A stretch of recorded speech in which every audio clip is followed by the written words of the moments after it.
بسم اللہ الرحمن الرحیم۔ امام زین العابدین علیہ السلام ارشاد فرماتے ہیں، ایسے شخص کو اپنا دوست بناؤ جس کی دوستی تمہارے لیے زینت کی وجہ بنے۔ جب اس کی خدمت کرو تو وہ تمہاری آبرو بچائے، جب اس سے مدد مانگو تو وہ تمہاری مدد کرے، جب بات کرو تو وہ تمہاری تصدیق کرے،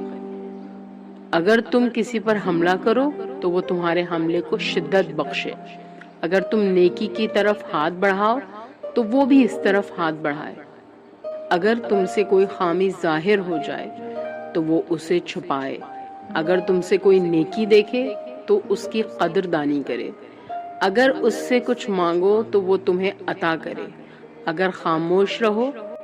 تو وہ تم سے پوچھنے میں ابتدا کرے، اور اگر اس پر کوئی مصیبت نازل ہو تو تمہیں ناگوار گزرے۔